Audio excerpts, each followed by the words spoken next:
Паднах на това BMW 120D от 2008, 177 коня дизел, ръчна скоростна кутия, крем в кожен интериор, който е доста привлекателен, цена от 5800 евро, изглежда като идеална лятна или ежедневна кола, която харчи малко, атрактивна е и сравнително компактна. Преди покупка задължително проверявам през софтуера на CarScout AI. Копирах обявата, поставих я, бързата проверка казва 400 евро над средната пазарна цена.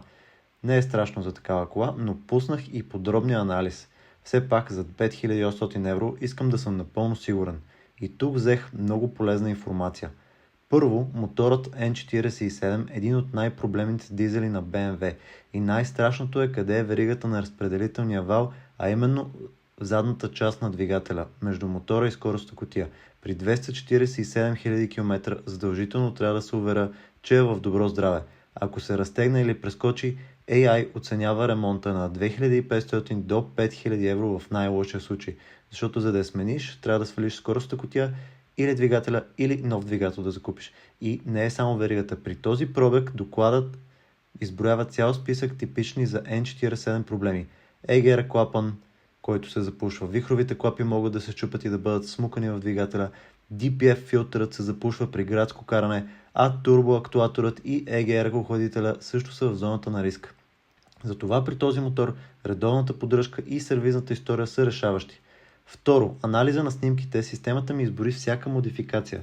Стилни спортни джанти, вероятно M джанти от F30 и монитора на таблото с навигация и вероятно CarPlay в случая биха вдигнали цената. Трето, плътнения покрив на кабриолет от 2008 година с 18 години експлоатация има риск от течове, като ремонт или подмяна може да струва от 800 до 2000 евро. Препоръчителна оферта ми даде от 4900 вместо 5800 евро, все пак тези коли не са от най-ликвидните на пазара. И получих конкретна информация за какво да гледам по време на огледа. Първо, да чуя мотора на студен старт, не трябва да има излишни шумове. Второ, цвета на изгорелите газове. Трето, работа на турбото по време на ускорение. Четвърто, да поискам документи или доказателства за обслужване на веригата и ако няма история, е разумно да се пазари повече. Превентивната смяна на веригата струва около 1000-1100 евро. Преди да купиш следващия си автомобил, провери го. Линк в биото.